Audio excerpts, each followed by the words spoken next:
साथियों नमस्कार, मैं अंचल अग्रवाल मैथ्स क्लासेस में आपका स्वागत करता हूं। हम लोग चक्रवृद्धि ब्याज कर रहे हैं, उसी संदर्भ में यह पार्ट 6 है। इस पार्ट के थ्रू मैं आप लोगों से जो मैंने कहा था कि 3 पार्ट में हम लोग ब्याज को निर्धारित करेंगे, साधारण ब्याज, चक्रवृद्धि ब्याज और तीसरा पॉइंट था इन दोनों के सम्मिलित के क्वेश्चंस को। ठीक है, तो इसमें हम कुछ सम्मिलित के क्वेश्चंस को लेना भी स्टार्ट करेंगे। हमारी इससे कंपाउंड इंटरेस्ट की भी प्रैक्टिस होगी, जो हमारा साधारण ब्याज यानी कि सिंपल इंटरेस्ट है उसकी भी प्रैक्टिस होगी। इन दोनों से कैसे रिलेशन स्थापित होते हैं उनकी भी हम लोग स्टार्ट करेंगे। क्लियर? चलिए प्रश्नों को समझते हैं। पहले प्रश्नों को सॉल्व हम लोग बाद में करेंगे, पहले प्रश्नों को समझिए। प्रश्न है आपका, कितने धन पर 5% की दर से 2 वर्ष में चक्रवृद्धि ब्याज और साधारण ब्याज का अंतर 15 रुपए होगा। क्लियर? केवल अभी प्रश्नों को समझिए, प्रश्नों को सॉल्व मत कीजिएगा। अभी कितने धन पर 5% की दर से 2 वर्ष में चक्रवृद्धि ब्याज और साधारण ब्याज का अंतर 15 रुपया होगा। प्रश्नों को समझिए, वो क्या कह रहा है। प्रश्न कह रहा है कि भाई आपके पास कोई धन है जिसमें आपको 5% की दर से ब्याज मिल रहा है और 2 वर्ष के लिए मिलेगा। एक तरफ आपके पास ऑप्शन यह है कि साधारण ब्याज ले लो और दूसरी तरफ ऑप्शन है आपके पास चक्रवृद्धि ब्याज ले लो। ठीक है, तो आप क्या करोगे, आप ये सोचने की कोशिश करोगे ना कि यार मुझे ज्यादा ब्याज किस पर मिलेगा। ठीक है ना, तो आप देखोगे यार चक्रवृद्धि ब्याज पर ज्यादा ब्याज मिलता है, तो आप क्या करोगे, चक्रवृद्धि ब्याज में अपना धन को इन्वेस्ट करोगे। राइट? फिर आप ये भी तो पता कर सकते हो ना कि यदि मैं इसी धन को साधारण ब्याज पर इन्वेस्ट करता तो कितना रुपया मिलता। तो अब आपको इन दोनों में कितने रुपए का फायदा हुआ। भाई आपने चक्रवृद्धि ब्याज में जब इन्वेस्ट कर दिया तो आपको कितने रुपए का फायदा हुआ, ये आप पता करोगे। राइट? और वो फायदा आपका कितना रुपए बता रहा है, 15 रुपए। कि भाई 5% की दर से आपने 2 वर्ष में जब इन्वेस्ट किया तो 15 रुपए का आपको फायदा हुआ। जैसा कि मैंने आपसे बार बार बोला है कि पहले वर्ष के लिए चक्रवृद्धि ब्याज और साधारण ब्याज बराबर होते हैं। राइट? यही बताया है। इसका मतलब आपका जो अंतर पड़ा होगा वो कौन से वर्ष में पड़ा होगा, दूसरे वर्ष में। राइट? तो ये जो अंतर है वो केवल दूसरे वर्ष का ही तो होगा। अगर 3 वर्ष का प्रश्न होता तो यह अंतर 2 वर्ष के ब्याज का होता। राइट? ओके, मैं अभी आपको प्रश्नों को सॉल्व नहीं कर रहा हूं, अभी सिर्फ बता रहा हूं कि प्रश्न क्या कह रहा है और कैसे हम इस प्रश्न को पकड़ना है। ओके, अब मैं आपको 2 वर्ष का यदि प्रश्न आता है, कोई भी प्रश्न अगर 2 वर्ष में आता है, 2 वर्ष का अंतर क्या होगा, तो याद रहे केवल 2 वर्ष के लिए बता रहा हूं, एक शॉर्टकट। ओके, ये 3 वर्ष पे लागू नहीं होगा, मैं बार बार रिपीट कर रहा हूं। केवल 2 वर्ष का यदि अंतर दिया हुआ है तो ये चीज लागू होगी, ये शॉर्टकट लागू होगा। ओके, तो 2 वर्ष का चक्रवृद्धि ब्याज और साधारण ब्याज में अंतर होता है आपका PR² अपॉन 100²। समझिए, माइंड में लाइए बस फिगर को। P आपका मूलधन है, R² यानी कि R क्या है आपका, रेट ऑफ इंटरेस्ट का स्क्वायर। ये P पर स्क्वायर नहीं है, केवल R पर स्क्वायर है। ठीक है, अपॉन 100 का स्क्वायर। 100 का स्क्वायर क्या होता है आपका, 100 इंटू 100 यानी कि 10,000 कह सकते हो, या 100 इंटू 100 ही आप लिख सकते हो। तो PR का स्क्वायर अपॉन 100 का square is equal to CI minus SI, मतलब compound interest minus simple interest. मैंने आपको बार बार कहा है कि चक्रवृद्धि ब्याज ज्यादा होगी साधारण ब्याज से, यदि ब्याज 2 वर्ष से उससे अधिक है तो। चलिए अब यहां प्रश्न में आप फिगर को पुट कर दीजिए। ओनली P आपको पता करना है, मूलधन आपको पता करना है, मल्टीप्लाई R²। R यहां पर क्या है, 5%, 5 का स्क्वायर है कि 25, अपॉन 100 का स्क्वायर है कि 100 मल्टीप्लाई 100 इज इक्वल टू 15। 15 आपका CI माइनस SI है, चक्रवृद्धि ब्याज और साधारण ब्याज में अंतर 15 है। ठीक है, चलिए तो P multiply 25 upon 100 multiply 100 is equal to 15।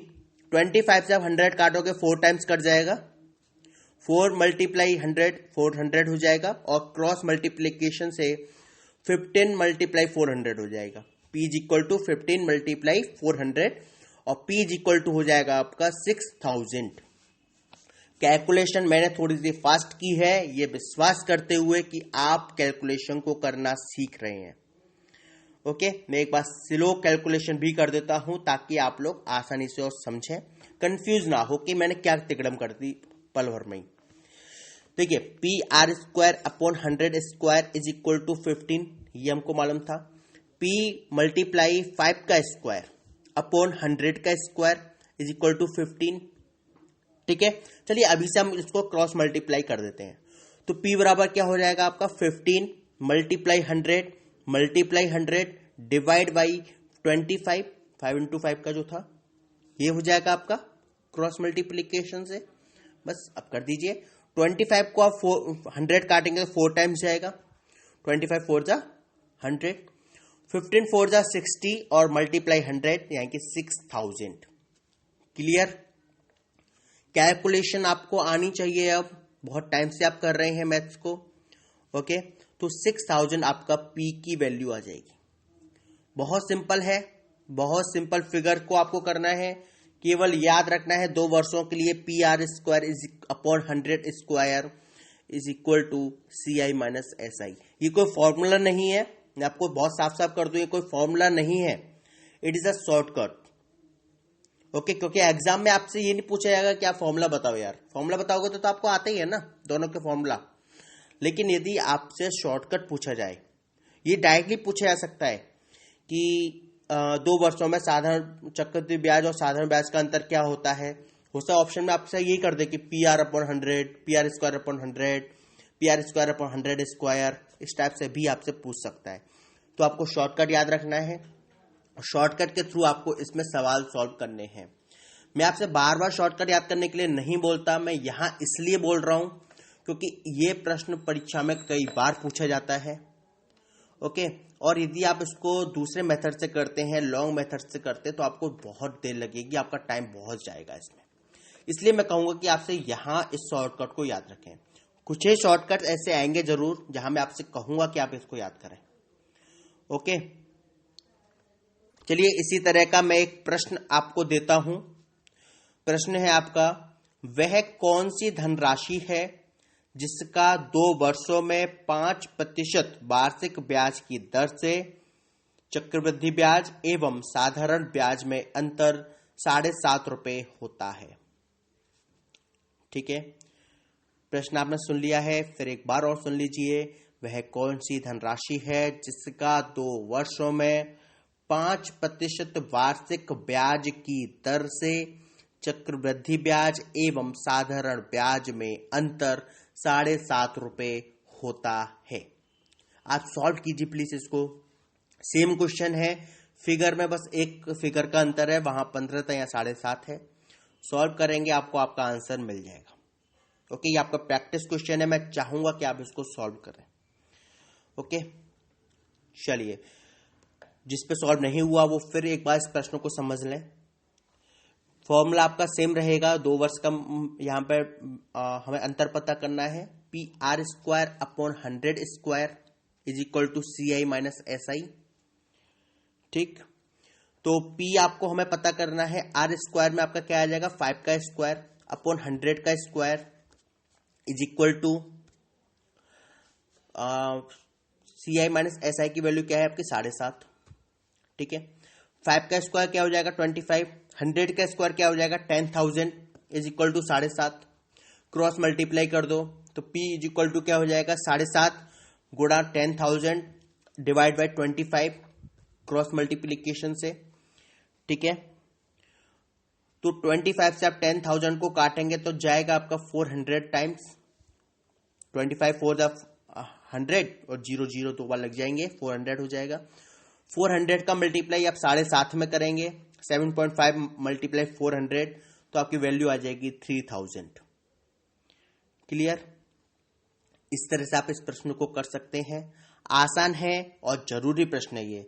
कई बार यदि आप पिछले उठा के देखेंगे प्रश्न पत्रों को तो आपको मिल जाएगा। ठीक, एक और प्रश्न को समझिए। किसी राशि पर 2 वर्षों में 10% वार्षिक दर से चक्रवृद्धि ब्याज 840 रुपए है, तो उसी राशि पर उतने ही समय में उसी दर से साधारण ब्याज क्या होगा। समझे आप प्रश्न को, कि हमको दे रहा है कि कोई धनराशि है, ठीक है, जिस पर 2 वर्षों में 10% की दर से हमने चक्रवृद्धि ब्याज प्राप्त किया 840 रुपए। हमसे पूछ रहा है कि यदि आप उसी धन को सेम रेट ऑफ इंटरेस्ट यानी कि 10% पर सेम टाइम ड्यूरेशन अर्थात 2 इयर्स के लिए साधारण ब्याज पर लगाते तो आपको कितना मिलता। पहली बात, आपको कम मिलता चक्रवृद्धि ब्याज की तुलना में। तो आपके 4 ऑप्शन यहां पर हैं, 805, 810, 820 और 800, यानी कि चारों ही ऑप्शन आपके कम हैं, यानी कि इस चीज से कोई एलिमिनेट नहीं हो रहा। ठीक है, चलिए तो हम इसके लिए दूसरा तरीका अपनाएंगे। लेकिन यदि आप ऑप्शन के थ्रू थोड़ा बहुत सीख गए हैं कि यार कैसे सॉल्व करते हैं, तो आप इस प्रश्न को ऑप्शन से ही कर लेंगे। ठीक है, मैं ऑप्शन से कैसे करेंगे मैं आपको बताऊंगा, कुछ देर में बताऊंगा। पहले मैं बताता हूं कि इसको सॉल्व कैसे करना है। ठीक है, तो जैसे कि आप जान रहे हैं कि यार 2 वर्षों में 10% की दर से चक्रवृद्धि ब्याज आपको प्राप्त हुआ है 840 रुपए। ठीक, अगर मैं आपसे कहूं कि यहां पर आप अमाउंट को 100 रुपए मान लें, ठीक है, तो पहले वर्ष की ब्याज आपको कितनी मिलेगी, 10 रुपए, चाहे चक्रवृद्धि ब्याज हो चाहे साधारण ब्याज हो। ठीक है, क्योंकि 10% की दर से है। दूसरे वर्ष में आपको ब्याज साधारण ब्याज पर तो 10 रुपए ही मिलेगी, लेकिन चक्रवृद्धि ब्याज पर आपको 10 रुपए तो मिलेगी ही मिलेगी, साथ में 10 रुपए की जो ब्याज है 10% की दर से अर्थात 1 रुपया और मिलेगा। आपको मैंने बताया था, ये शुरुआत से बताता आ रहा हूं, जिस टाइम मैंने कंपाउंड इंटरेस्ट को स्टार्ट किया था तब मैंने ये चीज आपको बताई थी कि चक्रवृद्धि ब्याज में क्या होता है कि ब्याज पर भी ब्याज मिलती है। ओके, तो 100 रुपए पर पहले साल में 10 रुपए तो मिलेगी ही मिलेगी, दूसरे साल में 100 रुपए पर आपका 110 रुपया हो गया, कुल मिलाकर 110 रुपया हो गया, 100 + 10 तो 110 पर आपको 10% मिलेगी 11 रुपए, तो टोटल आपको 21 रुपीज ब्याज मिली। ठीक है, जब आपको 21 रुपये ब्याज के मिल रहे हैं तब आपकी अमाउंट कितनी थी, सॉरी प्रिंसिपल मूलधन कितना था, 100 रुपए। 1 रुपया मिले तो मूलधन आपका कितना रहेगा, 100/21, और 840 रुपया मिले यदि ब्याज तो मूलधन क्या रहेगा आपका, 100 गुणा 840 डिवाइड बाई 21। 21 से आप 840 काटोगे तो आपका क्या आ जाएगा, 440। ठीक है, 40 गुणा 100 यानी कि आपका क्या हो गया, 4000। आपका जो मूलधन है वो आ गया आपका 4000 रुपए। ठीक है, अब आप क्या कीजिए, साधारण ब्याज निकाल दीजिए। ठीक, तो साधारण ब्याज के लिए आप क्या कर सकते हैं, 400 गुणा 10, सिंपल है, 400 रुपए पर 10% की दर से एक वर्ष की ब्याज क्या आएगी, 400 रुपए, दूसरे वर्ष भी तो 400 रुपए आएगी। भाई साधारण ब्याज में तो ब्याज बराबर रहती है, तो 400 + 400 = 800, यानी कि साधारण ब्याज में आपको ब्याज मिलेगी 800 रुपए। ठीक है, ये आपका आंसर हो गया 800। अब मैं यदि आपसे कहूं कि ऑप्शन के थ्रू हम कैसे करते हैं, ठीक है, मैंने इस प्रश्न को पढ़ते ही ऑप्शन के थ्रू कर दिया था, यही चीज मैं चाहता हूं आप लोग अपने अंदर विकसित करें। वो कैसे करेंगे समझिए। देखिए हमारे पास 4 ऑप्शन है यहां पर, ठीक है, 805, 810, 820, 800। ठीक है, जिसमें से 805 के होने की संभावना न के बराबर है। समझिए क्यों है, क्योंकि साधारण ब्याज क्या कहता है भाई कि आपको सेम ब्याज मिलेगी, यानी कि 400 रुपए यदि आपको एक वर्ष की मिल रही है तो अगले वर्ष भी 400 रुपए मिलेगी, यानी कि 400 में यदि हम मल्टीप्लाई 2 कर देंगे तो 2 वर्ष की ब्याज हो जाएगी। ठीक है, तो अब आप मुझे एक चीज बताइए कि पहले वर्ष 450 रुपए, सॉरी 400 रुपए 25 पैसे आने की संभावना ब्याज के बहुत कम है, बिकॉज यहां 10% की ब्याज है। क्लियर, क्योंकि 805 जो आपका पहला ऑप्शन है वो तब बना होगा जब हम 400.25 में मल्टीप्लाई 2 का करेंगे दूसरे वर्ष की ब्याज निकालने के लिए। तो हम 805 को सीधे सीधे एलिमिनेट कर सकते हैं। ठीक, अब आपके तीन ऑप्शन बचे 810, 820 और 800। अगर मैं कहूं कि आप इसमें सबसे पहले कौन सा ऑप्शन चूज करेंगे कैलकुलेशन के लिए, तो आप कौन सा चूज करेंगे? भाई मैं तो 800 करता, क्योंकि सबसे अच्छी फिगर है, सॉल्व करने के लिए मजा आ सकता है। 820 और 810 में थोड़ी सी हमको कैलकुलेशन ज्यादा करनी पड़ेगी। ठीक, 800 लेंगे, तो 800 जब आप लेंगे तो आप दोनों में बांट देंगे, दोनों साल की 400 और 400। ठीक, अब आप चेक कर सकते हैं यार कि चक्रवृद्धि ब्याज में भी 400 रुपये पहले साल की मिलेगी और साधारण ब्याज में भी, यानी कि जो ब्याज मिल रही है वो दूसरे वर्ष में मिल रही है, तो दूसरे वर्ष में साधारण ब्याज में तो 400 ही मिलेगी, लेकिन चक्रवृद्धि ब्याज में आपको जो पहले साल में 400 रुपये और प्राप्त हुए हैं ब्याज के, वो भी आपके मूलधन में जुड़ गए होंगे।